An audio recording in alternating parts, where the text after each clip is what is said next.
Here I will be discussing how the heart functions, or rather explaining the heartbeat. It is always easy and becomes interesting if we can first think about some example or some kind of analogy.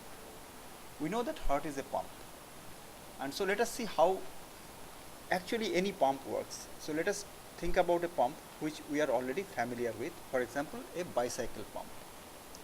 So this is what a bicycle pump looks like. There are two chambers, 1 and 2. The chamber 1 below holds the air, and when it is pushed down, the air from chamber 1 goes directly into the cycle tube. And chamber 2, that is up, that is directly connected with the atmospheric air, and there is a valve between 1 and 2, that small cap like. That valve ensures that air flows in one direction only. Now the steps needed to push air using this bicycle pump, to push air into a cycle tube, it has some similarity with the way heart pumps blood. Now remember, heart is very unique. Okay, you cannot say okay this machine works like heart, that machine works like heart. No, heart is very unique, but it has some similarity, and I think if I can draw this similarity, the subject might look little bit interesting to you and could be little easier to understand also. After a little bit, I am confident it will be a little bit more interesting. So let us first find out how a bicycle pump works. It works in multiple steps. Step 1, when you are pushing the handle up, that is one which I have drawn with a circle, arrow up, air pressure in this step, when you are pushing the handle up, air pressure inside chamber A is dropped, that is chamber A is reduced by upward movement of the piston. Piston I have squared with a red color, okay, marked with a red color. The valve 3, that is on the right hand side, which is with the cycle tire or cycle tube, the valve 3 remains shut. The moment air pressure reduces in A, valve 3 will remain closed, which will ensure that air from tube does not come out. But valve 4, that is inside the pump, okay, I have also shown the valve separately. That is exactly how a cycle pump valve looks like. That valve will remain open now, and because of this, air from B straightway goes into chamber A. So in this step, step 1, air from chamber B goes to chamber A, and step 2 is definitely it is now push the handle down.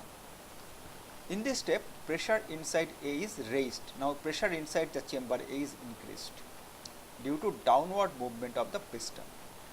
Downward movement means 2. That is, now I am pushing the piston down. Now the moment I start pushing it down, the valve 4 will remain closed now. It will immediately get shut. So air, now that means that from air inside chamber A will not be able to escape, because that valve, that is the only path to go out, to escape, will be shut. So pressure inside A raises, and that will flow through the hose, that is through the pipe, and that will open the valve 3. That valve 3 is part of the cycle tire or cycle tube, okay, and that air will flow into the cycle tube or cycle tire, whatever you say, okay. So this is how a bicycle pump works, okay. Now let us see whether, just watch this diagram little bit carefully, and I will be talking now how this has some similarity with the way heart works. So remember, at the step 2, when you are pushing the piston down, okay, I marked it with a red arrow, okay, the air pressure inside A grows, and because of that, the valve 3 will be open now because of high pressure of air, and the moment valve 3 will be open, air will go into the cycle tube.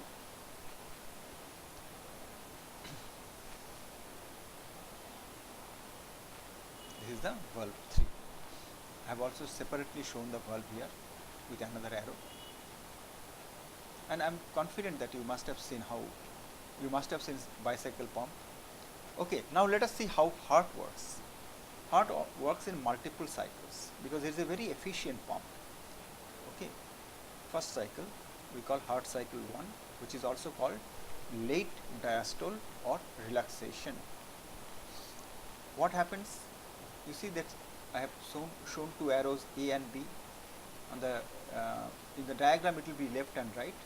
Actually, whatever you see in the left in the diagram, that is actually right of our heart, because we are facing the heart. Okay, heart cycle 1, blood flow, blood low in oxygen from systemic circulation and rich in oxygen from pulmonary circulation. What is systemic circulation? That is blood from heart to rest to all the body organs and back to heart. This is called systemic circulation. And what is pulmonary circulation? That is blood from heart to lungs and back to heart. That is called pulmonary circulation. So blood low in oxygen from systemic and pulmonary circulation enter the right and left atrium. Right atrium I marked with 1 and left atrium I marked with 2. Now, what is the first step? First step is right atrium is relaxed. I have shown with A, that arrows which is projecting outside.